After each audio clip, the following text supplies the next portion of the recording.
Marcus Chen had been training in martial arts for 15 years. Every morning at 5 o'clock, he would wake up in his small apartment above the noodle shop his family owned. The wooden floors creaked under his feet as he made his way to the backyard where he practiced his forms. His black belt hung proudly on the wall, earned through years of dedication, sweat, and countless hours of perfecting his technique. The dojo where Marcus trained was run by Master Liu, an elderly man who had migrated from China decades ago. Master Liu was strict but fair, always pushing his students to reach their full potential. Marcus had been his most dedicated student, never missing a class, always staying after to practice extra forms or help clean the dojo. The other students looked up to Marcus, and many of the younger ones called him Big Brother as a sign of respect. Marcus worked part-time at his family's restaurant to pay for his training and help support his parents. His mother, Mrs. Chen, would often worry about his obsession with martial arts. She wanted him to focus more on the business or perhaps find a nice office job. His father, Mr. Chen, was more understanding, having grown up hearing stories of great martial artists from his grandfather back in Taiwan. Still, both parents wondered when their son would settle down and start thinking about more practical matters. The local community knew Marcus well. He had helped break up several fights outside the nearby bars, always using just enough force to stop the trouble without seriously hurting anyone. The police officers in the area respected him, and some had even asked him to teach self-defense classes at the community center. Marcus enjoyed helping people, and it gave him a sense of purpose beyond just perfecting his own skills. One evening, after a particularly intense training session, Marcus was walking home through the downtown area when he noticed a commotion near the old government building. A crowd had gathered and people were pointing and whispering. Curious, Marcus pushed through the crowd to see what was happening. In the center of the circle stood 3 men in elaborate uniforms he had never seen before. They wore deep purple tunics with gold trim, and each carried a ceremonial sword at their side.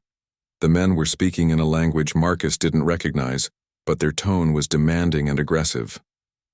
They seemed to be questioning people in the crowd, pointing at different individuals and barking orders. Most people in the crowd looked confused and frightened. One of the uniformed men grabbed an elderly woman by the arm and began shouting at her in his foreign language. Marcus felt his training kick in. Master Liu had always taught him that a true martial artist should protect those who cannot protect themselves. Without thinking, Marcus stepped forward and placed himself between the uniformed man and the elderly woman. He spoke calmly but firmly, asking the man to let the woman go. The uniformed man looked at Marcus with surprise and anger, as if he couldn't believe someone would dare challenge his authority. The man in uniform was tall and muscular, with a thick beard and cold eyes. He wore more decorations on his uniform than the other 2, suggesting he was their leader. When he spoke, his accent was thick, but his English was clear enough to understand.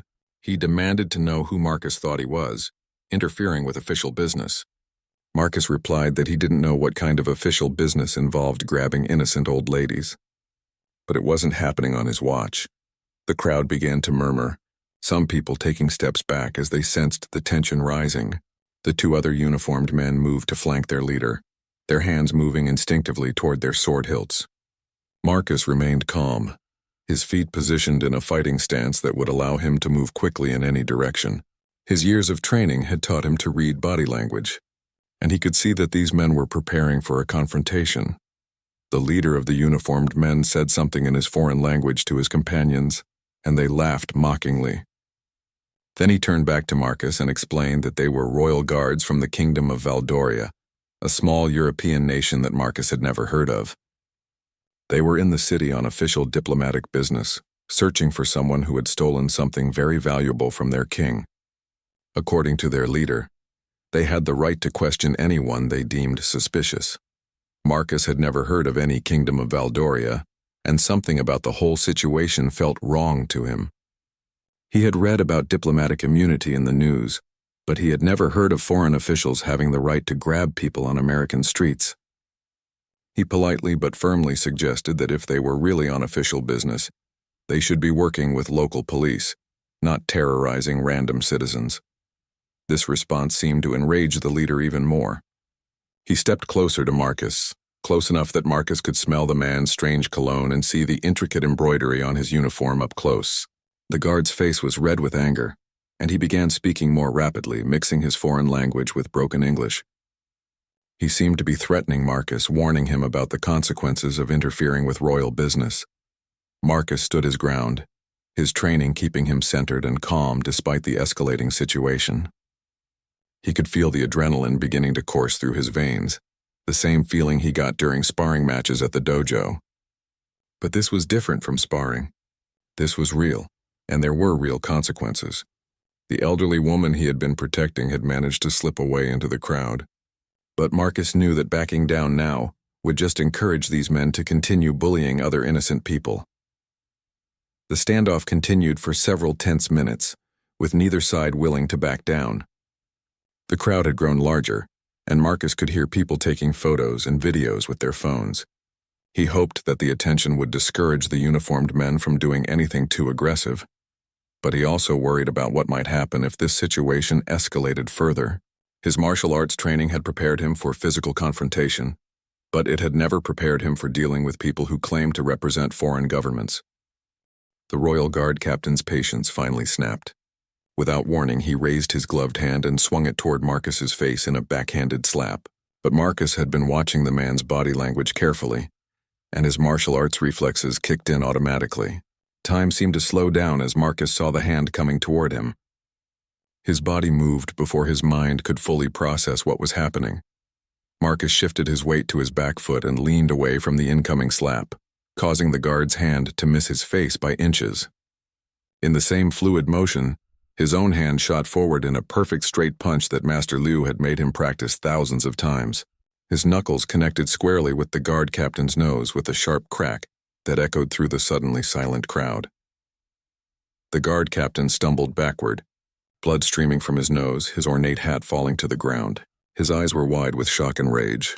He had clearly not expected any resistance, let alone such a precise and powerful counterattack.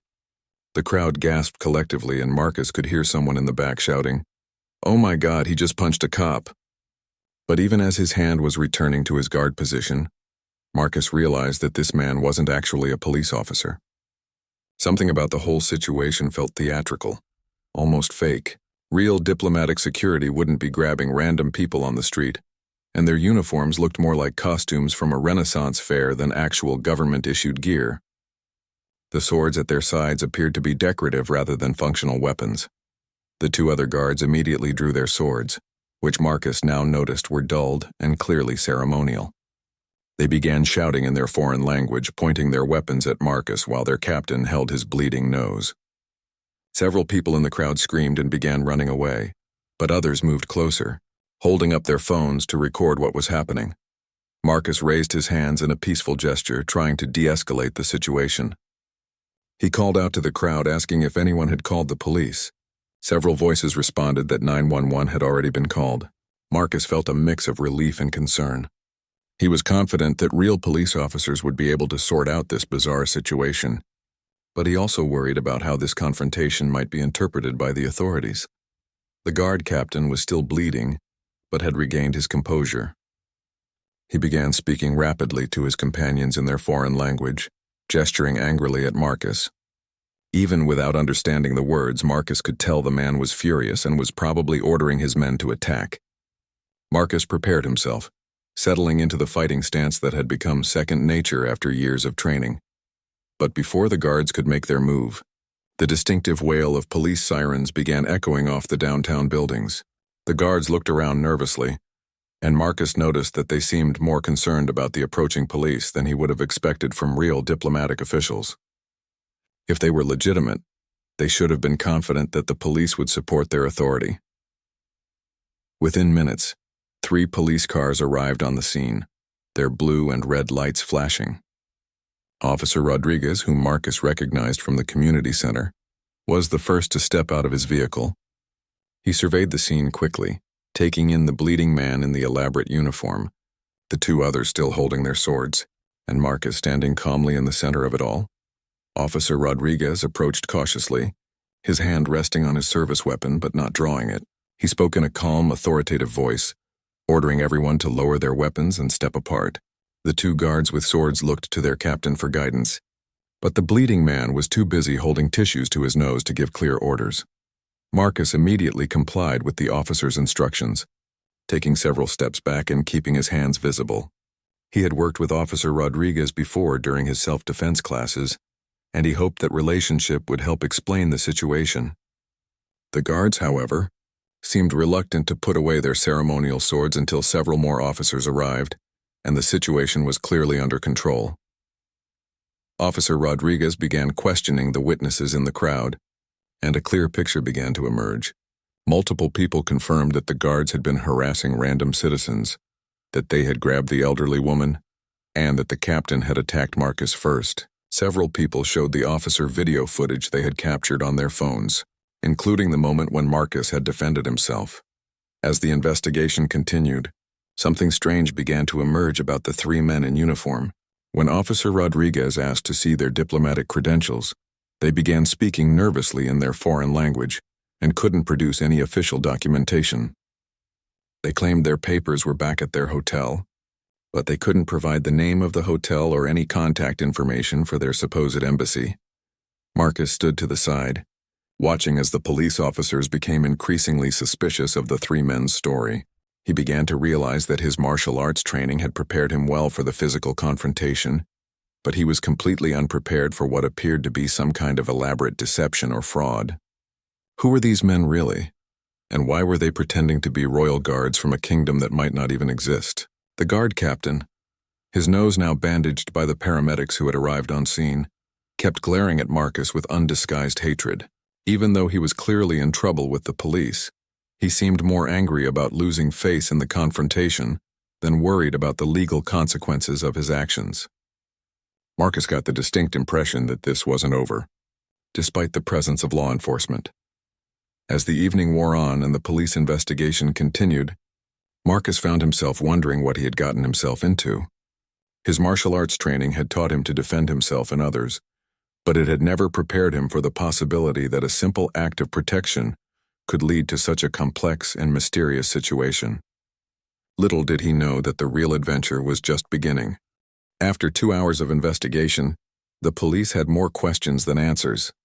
The three men claiming to be royal guards had been taken to the station for further questioning, and Marcus had given his statement multiple times. Officer Rodriguez walked over to where Marcus was sitting on a nearby bench, looking tired but relieved that the immediate situation was under control.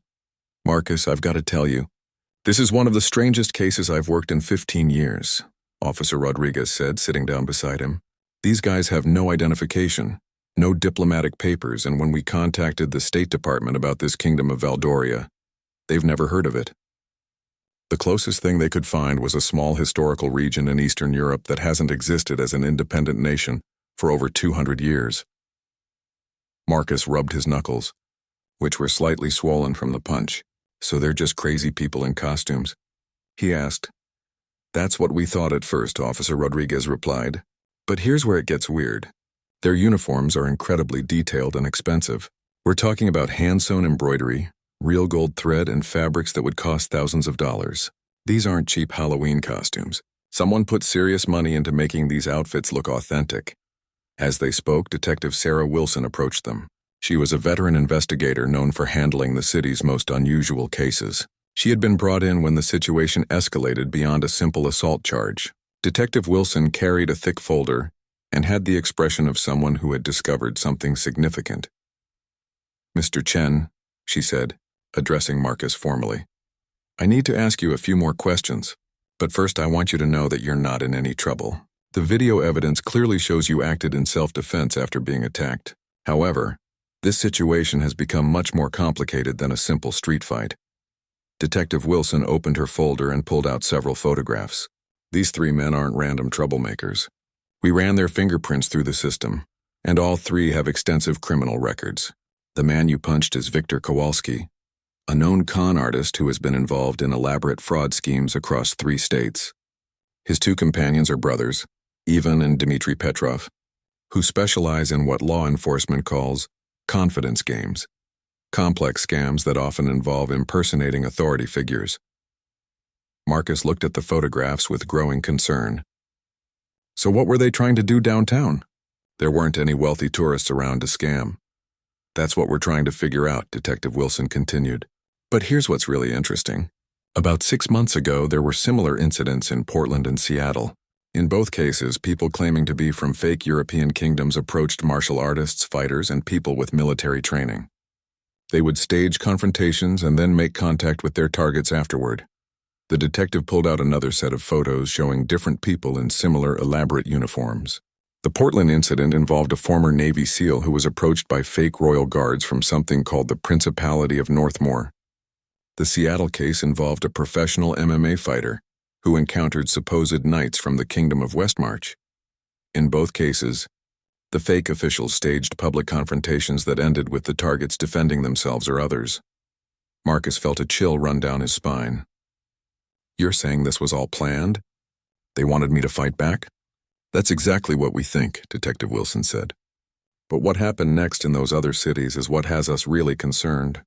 In both Portland and Seattle, the fighters were approached a few days later by different people claiming to represent private security firms.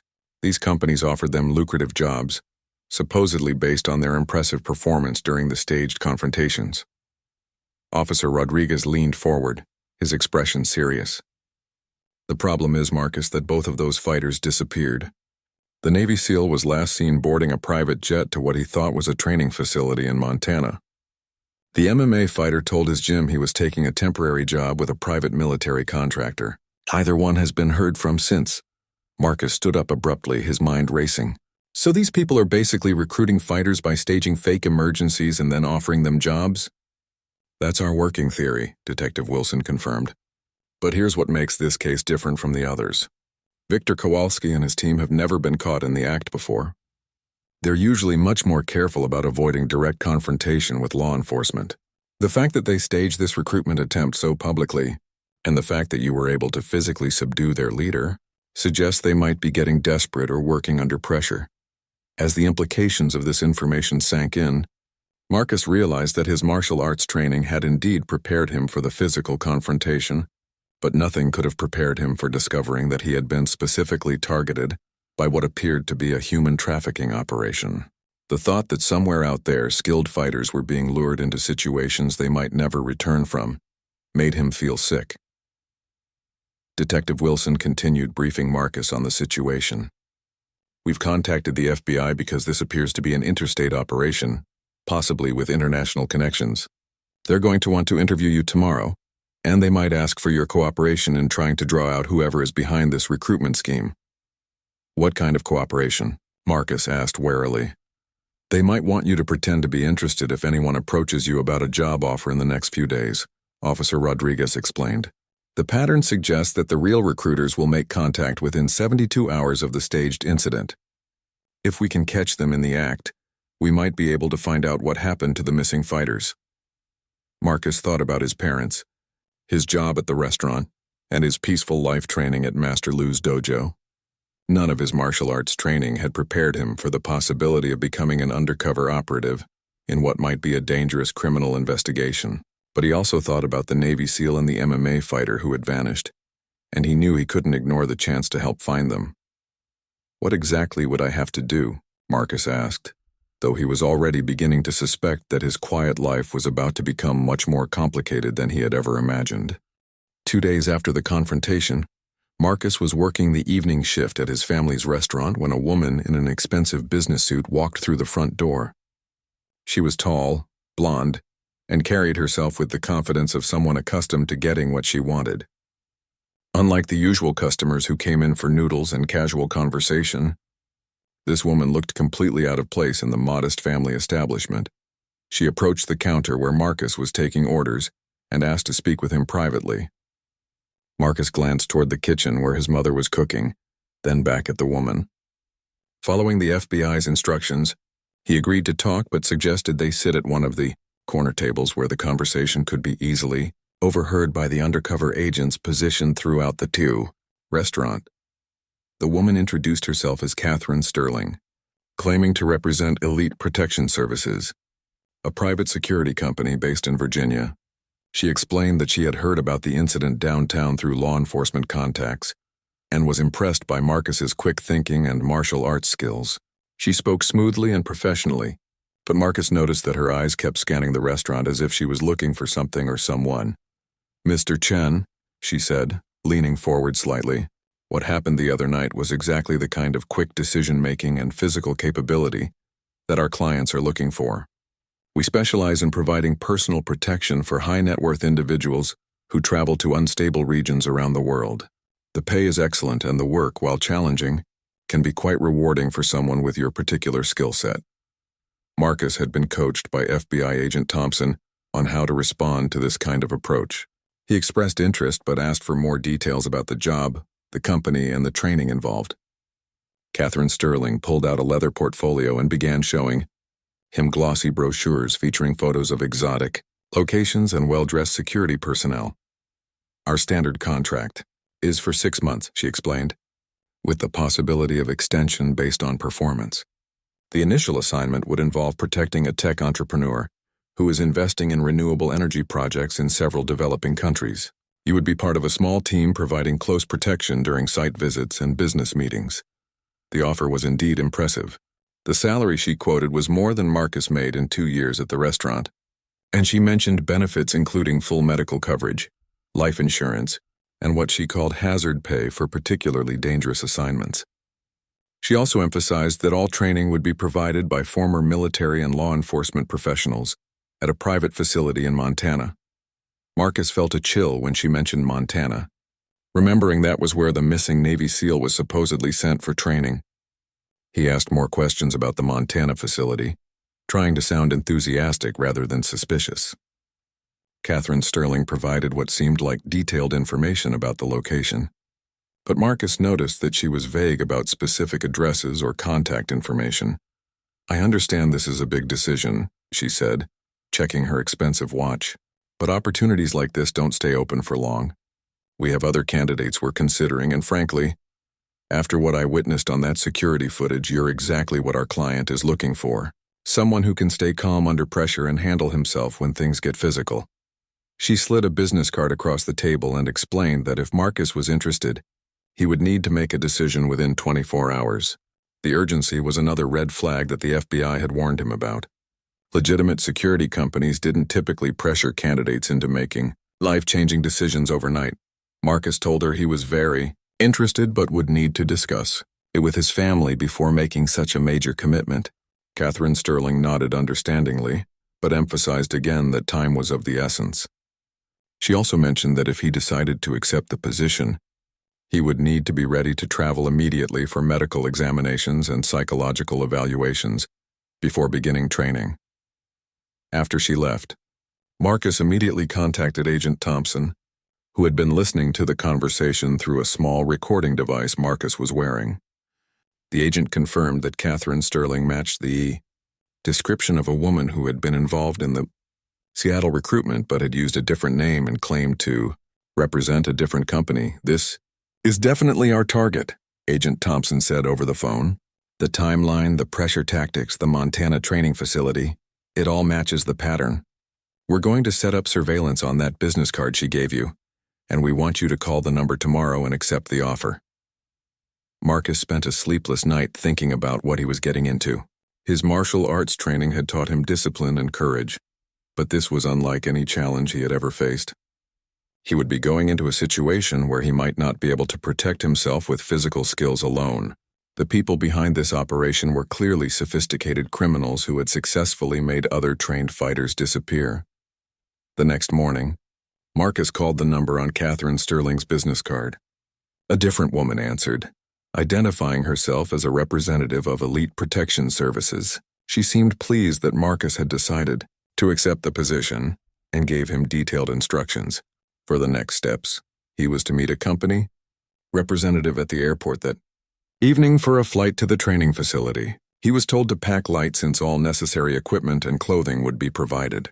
Most importantly, he was instructed not to discuss his new job with anyone except immediate family members, supposedly for security reasons related to their clients' privacy. Marcus knew that these instructions were actually designed to prevent anyone from tracking where he was going or raising alarms when he didn't return. The FBI had prepared for this possibility, and Agent Thompson assured him that they would be tracking his movements every step of the way. But Marcus also knew that once he boarded that plane, he would be entering unknown territory, where his martial arts skills might not be enough to keep him safe.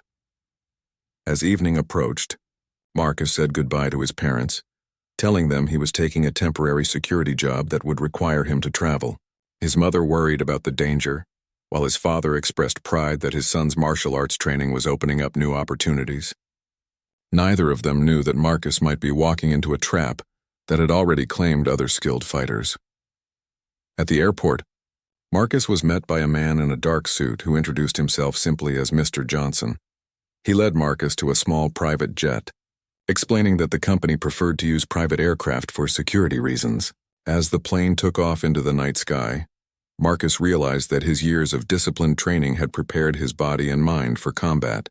But nothing could have prepared him for the psychological challenge of not knowing whether he was flying toward a legitimate job opportunity or into the hands of dangerous criminals. The private jet landed at a small airstrip in the middle of the Montana wilderness just after midnight. Marcus could see nothing but darkness and distant mountains outside the aircraft windows. Mr. Johnson led him off the plane and toward a black SUV waiting on the tarmac. The driver was a large, muscular man who didn't speak during the 30-minute drive through winding mountain roads. The facility they arrived at looked nothing like the professional training center Marcus had been expecting. Instead of a modern complex with glass buildings and manicured grounds, he found himself at what appeared to be an old mining compound surrounded by high fences topped with razor wire. Floodlights illuminated the entrance, where armed guards checked their identification. Before allowing the SUV to pass through the gates, Marcus was taken to a dormitory-style building where he was assigned a small room with basic furniture and no windows. Mr. Johnson explained that training would begin the next morning, and that all meals would be provided in the common dining area. He was given a set of military-style clothing and told that personal items, including his cell phone, would be stored in a secure locker until his training was complete. The lack of communication ability immediately raised alarm bells for Marcus. The FBI tracking device he carried was designed to look like a dental filling, but without his phone, he had no way to send updates about his location or status. He began to realize that his martial arts training, while valuable for physical confrontation, had not prepared him for this type of psychological manipulation and control. The next morning, Marcus was awakened at 5 o'clock by a loud buzzer and instructed to report to the dining hall. There he encountered 12 other men, all appearing to be in excellent physical condition. As he listened to their conversations over breakfast, Marcus learned that they came from diverse backgrounds: former military personnel, martial artists, professional fighters, and security guards. All had been recruited through similar circumstances, involving staged confrontations and impressive job offers. The training that began that day was unlike anything Marcus had experienced in his martial arts career. Instead of focusing on self-defense and discipline, the program emphasized aggressive combat techniques, weapons handling, and what the instructors called asset protection in hostile environments. The men running the training were clearly professionals, but their methods were harsh and their attitude was more like prison guards than legitimate instructors. During the third day of training, Marcus managed to have a private conversation with another recruit named David, a former Army Ranger who had been at the facility for 2 weeks. David explained that several men who had completed the training program had been taken away for advanced assignments and never returned to share their experiences with the newer recruits. "I don't think this is a legitimate security company," David whispered during a break between training sessions.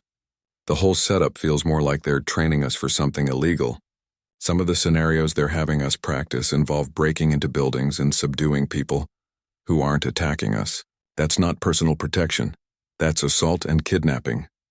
Marcus shared David's concerns but was careful not to reveal his connection to the FBI investigation. He began paying closer attention to the facility's layout and the behavior of the guards and instructors. What he discovered confirmed his worst fears about the true nature of the operation. The facility was clearly designed to prevent escapes rather than to train legitimate security personnel. The razor wire fences faced inward as well as outward, and the guards carried weapons that seemed excessive for a simple training center.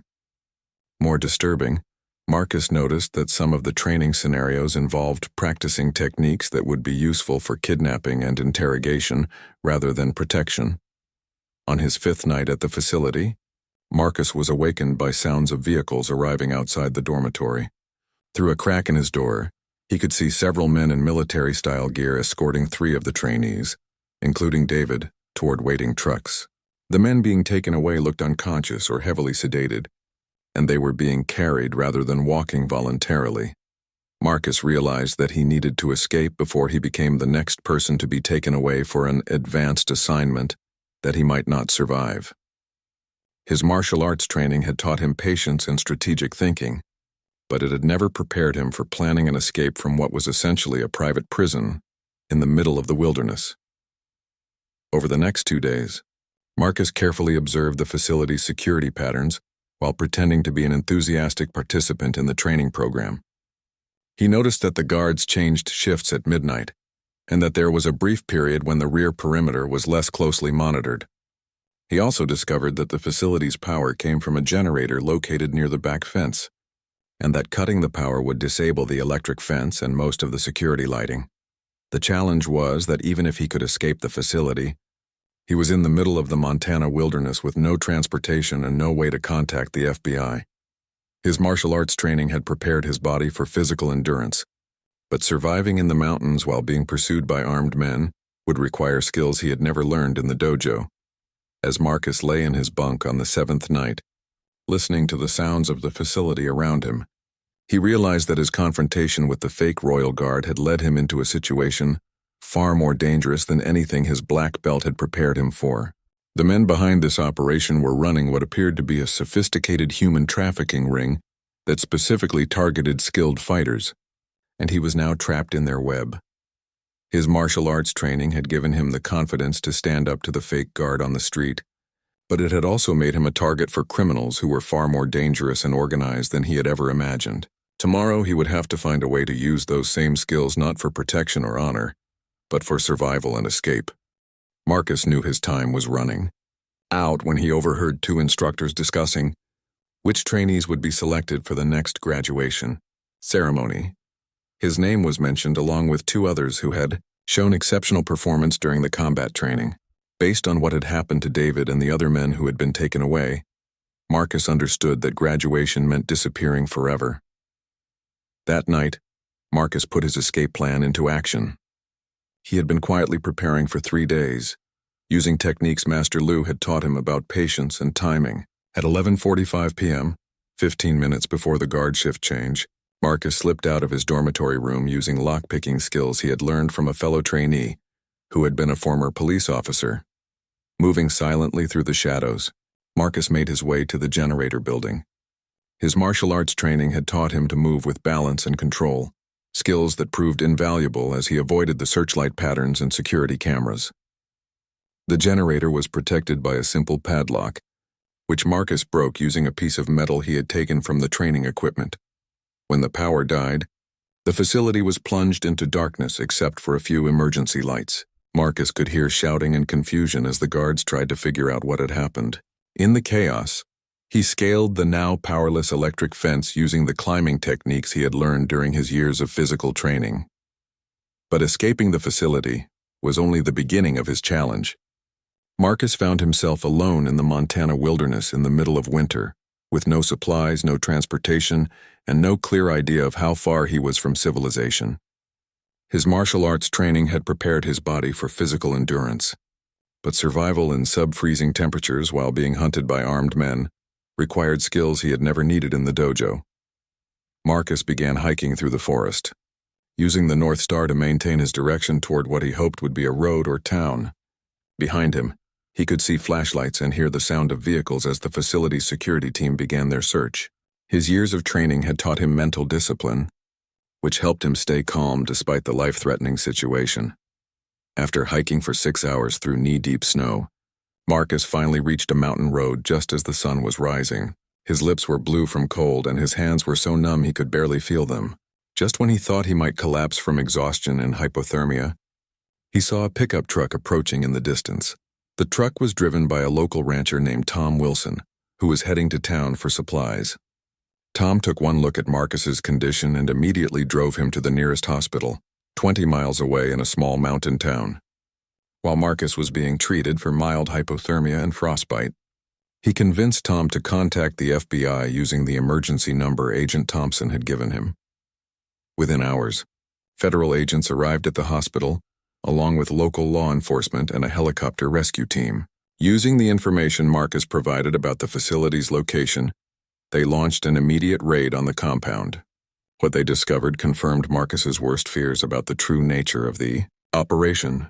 The facility was revealed to be the headquarters of an international human trafficking ring that specialized in kidnapping skilled fighters and selling them to wealthy clients who used them for illegal underground fighting, tournaments, and private security work in war zones. The missing Navy SEAL and MMA fighter were found alive but in poor condition, along with 8 other men who had been reported missing over the past 2 years. Victor Kowalski and his team of fake royal guards were revealed to be just the recruitment arm of a much larger criminal organization. The real leaders were arrested in raids on similar facilities in 3 other states, and several wealthy individuals who had been purchasing the trafficked fighters were also taken into custody. Marcus's testimony was crucial in dismantling the entire operation. His martial arts training had given him the observational skills and mental discipline needed to gather the evidence that law enforcement needed to make their case. The FBI commended him for his courage and credited his escape with saving not only his own life but also the lives of the other missing fighters. The experience fundamentally changed Marcus's perspective on his martial arts training. Master Liu had always taught him that true strength came from protecting others and standing up for what was right. But Marcus had never imagined that these principles would lead him into such dangerous territory. The confrontation with the fake royal guard had started as a simple act of protecting an elderly woman, but it had ultimately led to exposing a massive criminal enterprise that had destroyed many lives. When Marcus returned home to his family's restaurant, he was greeted as a hero by his community. The local newspaper ran a front-page story about his courage, and the mayor presented him with a certificate of appreciation for his service to public safety. But Marcus struggled with the attention and the questions about his experience. His martial arts training had taught him humility, and he was uncomfortable with being called a hero for what he considered simply doing the right thing. The physical wounds from his escape through the Montana wilderness healed quickly, but the psychological impact of the experience took much longer to process. Marcus had nightmares about the facility and worried about the other fighters who might still be missing. He began working with a counselor who specialized in helping victims of trafficking, and slowly began to understand that his survival was not just luck but the result of years of mental and physical preparation. Master Liu was proud of his student but also concerned about the toll the experience had taken on Marcus's spirit. During their training sessions, the elderly instructor could see that Marcus was struggling to find balance after facing such extreme circumstances. True martial arts, Master Liu told him one evening after practice, is not just about learning to fight. It is about learning when to fight, why to fight, and how to live with the consequences of those choices. 6 months after the raid on the Montana facility, Marcus received a letter from David, the former Army Ranger he had met during his captivity. David had recovered from his ordeal and was working with a veterans organization to help other trafficking victims. He thanked Marcus for his courage in escaping and alerting the authorities, explaining that Marcus's actions had saved his life and the lives of many others. The letter helped Marcus understand that his martial arts training had indeed prepared him for the challenges he faced, just not in the way he had expected. The physical techniques were important, but the mental discipline, moral courage, and commitment to protecting others were what had truly made the difference. His black belt represented not just fighting ability, but the character and values that had driven him to act when others needed help. Marcus eventually returned to his normal routine at the restaurant and the dojo, but he also began teaching self-defense classes specifically designed to help people recognize and avoid human trafficking situations.